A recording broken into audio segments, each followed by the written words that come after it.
have the Puritan Bennett 980 series ventilator. We're going to be talking about the alarms. Um, the point of the alarms is to give you a heads up of what's going on with the patient.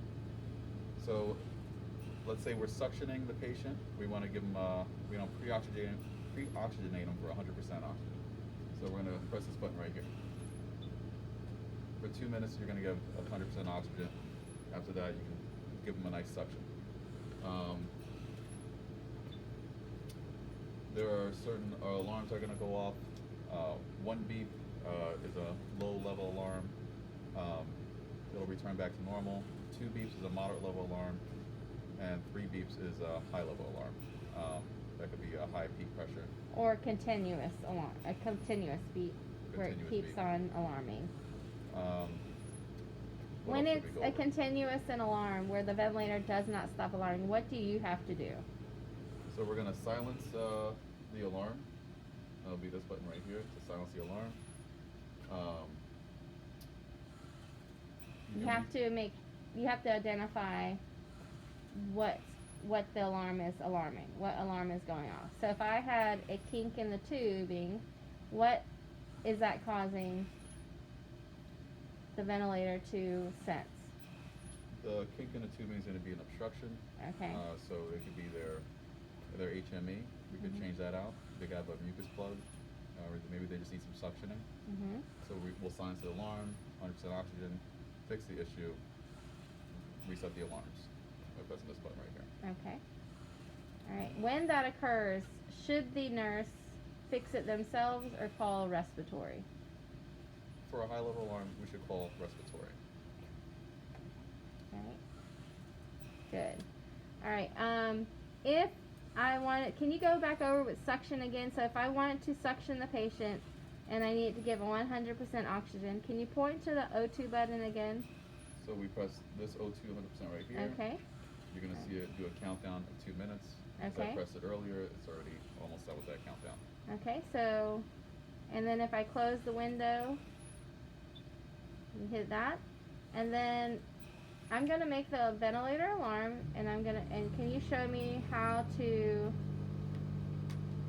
silence the alarm? Silencing the alarm will be this button right here. Alright.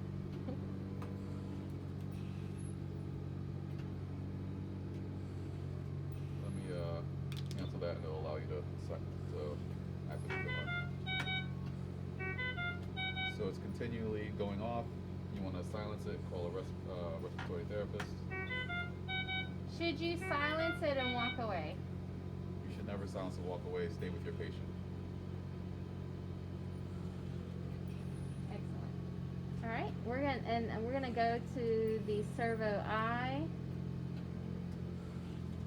and we're gonna identify where the alarm profile is, the O2 button, and the silence alarm. I haven't worked with the server I a lot. Okay.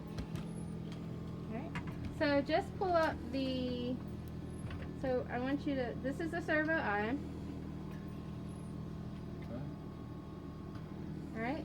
And the yellow bell, so point to the yellow bell. Okay. That is to silence the vent. So if I made the ventilator alarm, let's say we had a disconnection. So there's not only a obstruction that would cause the ventilator to alarm, but a disconnection would cause the vent to alarm.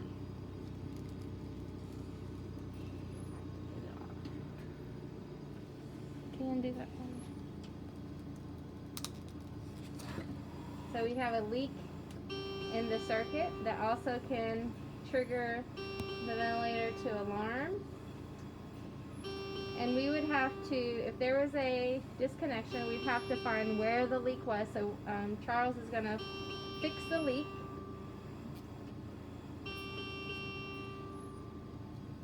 And then the ventilator should adjust on its own and stop alarming after a couple breaths. But if you didn't want to scare the whole unit and everybody run in, you can hit the alarm silence button and just make sure your patient is stabilized. And then now it's adjusted. Alright, and can you point to where the oxygen breath is again? Right here? Yep. O2 breaths? Yep. Good.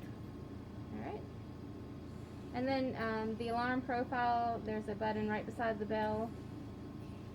And you can pull up that to see what alarms are set on the patient. Alright, you can cancel out of there.